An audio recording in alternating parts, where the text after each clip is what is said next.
Hey, good morning, everybody. I'm on my way to a blood bank that has a freezer. This freezer runs at about minus 40 Celsius. I think it converts to like negative 34 Fahrenheit. And the problem is that this freezer has a short somewhere. It keeps popping a control voltage fuse. I was out there on Thursday and I let it run for about 2 hours and nothing. Contacted the guy that was out there before me, and he said that it ran for 15 minutes, popped the fuse, and he put another fuse in there and it ran for a few hours, and then it popped the fuse again. So we're gonna see if we can't find what's going on with this short. But I wanted to ask you guys a question before we get into the service call. I've already been quote unquote called out for not being a rookie. I've had some Instagram messages and a couple of YouTube comments saying, man, you're not a rookie, or this guy's not a rookie. Yeah, you know, I started the channel last year and it was my first year in refrigeration. That's why it's called Rookie Refrigeration. Hence, I had never done refrigeration before, but I did do commercial HVAC, and so I kind of know what I'm doing. I don't consider myself a total badass, but I could defend myself against some decent service calls. So the question for today is, does this channel merit a name change? I've been flirting with it for a while. I just don't exactly know what I would change the name to, but technically I'm not a rookie anymore in refrigeration. I have completed my first year, you know, back in June. We're in October or November now. So that's the question, guys. Do me a favor and leave me a comment and let me know if you think if the channel merits a name change. I kind of do want to, but I don't know, man. Throw some ideas in there. Throw some recommendations on a name for the channel. So I just got to the shop. I'm gonna throw some trash away, and we'll get back to you once we're over at the service call. So that's freezer 3. This is the one we're gonna look at. It's already shut down. 36. It is cold. It is cold in there. Dang. So this is the ante room. This is freezer number 3. And this is freezer number 4.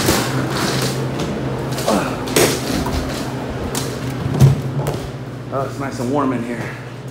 This freezer has been shut down since Thursday. So right now what we're gonna do, we're just gonna check all our wiring connections. There's a solenoid in here, and then this side has our electrical. So we're just gonna check all that too, make sure there's nothing loose or burnt, and then we'll go upstairs, but hopefully we can find this short today. All right, guys, so here's our solenoid coil. Just wanted to make sure we didn't have any burn marks in here or anything that could have caused a short somewhere. Everything looks good. All right, guys, so we got the coil isolated. Got our alligator clips on it, and we only have 0.763 k ohms. That ends up being 760 ohms. So if you divide 212 divided by 760 ohms, you get like 0.2 amps, 0.29 amps or something like that. So this is not our issue. Let's go ahead and put this back and continue on. So we got the fan blade removed, and I inspected the wire. I figured there'd be a bad connection here, but as you can hear, it's not. This is the part that goes through that penetration. But I think we found our problem right here. Look. Oh, this is all plastic. Looks like it's rubbed out a bit, but it's not our short. So let's keep on moving down the line. See how far we gotta go. All right, guys, we got this second fan taken out. I'm way too close. I'm right on top of this ladder, but I think I found the problem. You see these fan wires right here, and there's our little arc right there. That's what's giving us problems. You can see where it arced out right here.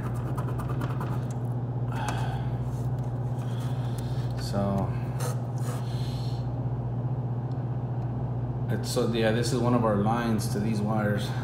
So the purple and white is our line 1, line 2. So this is what I'm gonna do. You see there's still ice here, and it's been off since Thursday. So this is what I'm gonna do, gents. I'm actually gonna take all these off because this place holds, like I said, blood plasma, and this is like a very critical freezer. Luckily they didn't have any product in here this weekend, but I'm actually gonna go through all of these and pick up all these wires off the ground and zip tie them up so we don't have any more problems. I don't want any future problems, especially with my name on it. This is already a callback for another technician, so we're just gonna verify that each and every rub out point that we could possibly find is at least addressed today.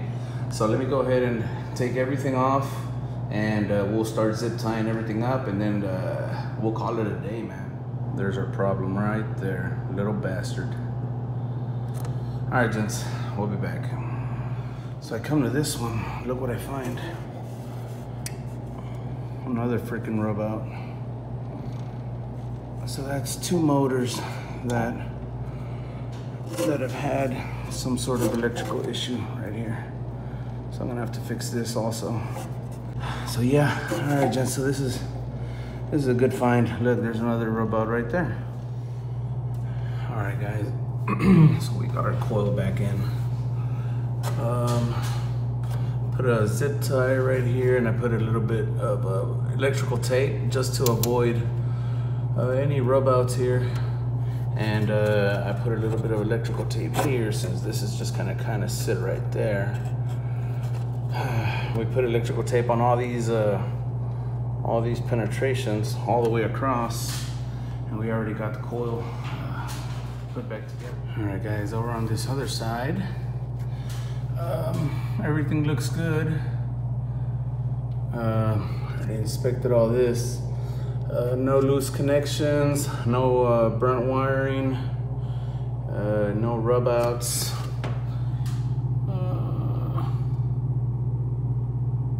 Just a little bit of dirt, but that's about it.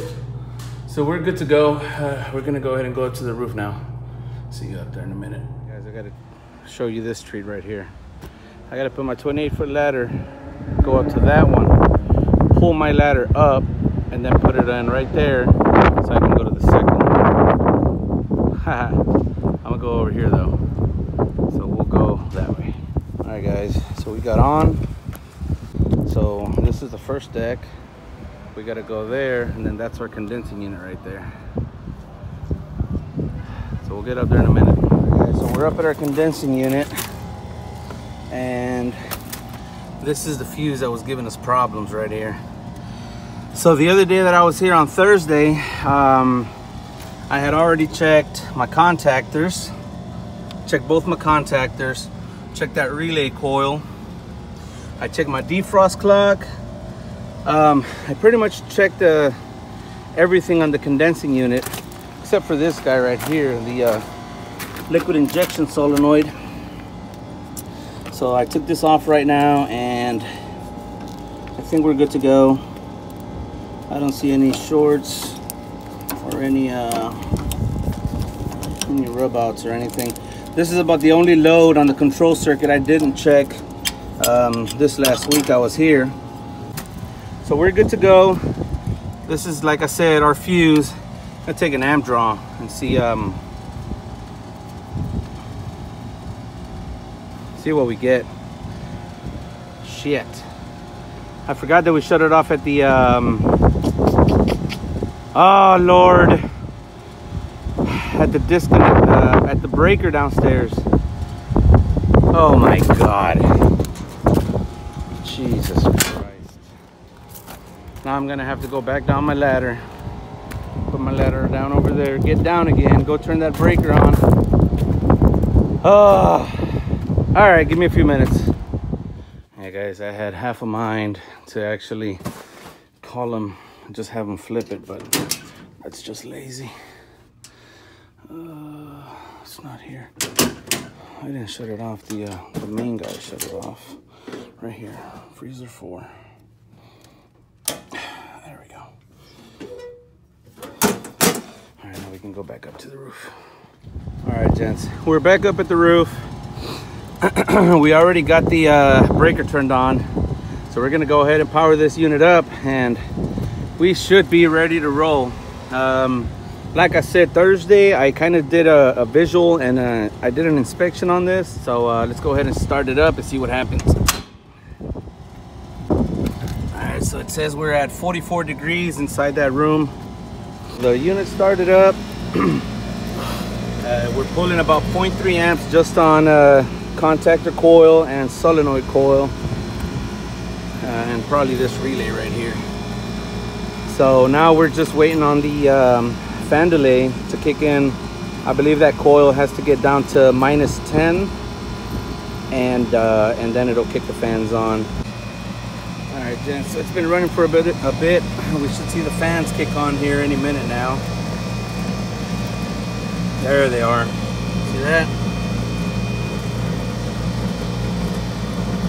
That's our fans right there. Fans just kicked on. So you're gonna see this sensor go down again.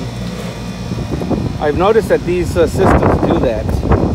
They'll kick the fans on and see it just kicked them off because this temperature went below -10. This sensor's on the coil. So what it'll do is once this reaches -10 again, the fans will kick on again. It's kind of weird the way they do it, but that's the way they do it. So alright guys, so we just kicked on again. It's already cycled on and off about 2 times, and we're at about -12 right now. That's a coil temperature, and our fans are staying on now. So we just kicked out again. So that's the way it's designed, that's the way it's set up. We're not allowed to touch any parameters, change any settings whatsoever. So I'm gonna monitor it for about half an hour because I know I already fixed those 2 shorts. That one short and those other rub outs. So I think we're good, gents. I'm gonna monitor it and call it a day. So I wanna thank you guys all for watching. Remember, leave me a comment in the comment section, of course. Let me know if a name change is warranted at this point. I'd really like to see your guys' opinions on that. So thank you guys. See you on the next one.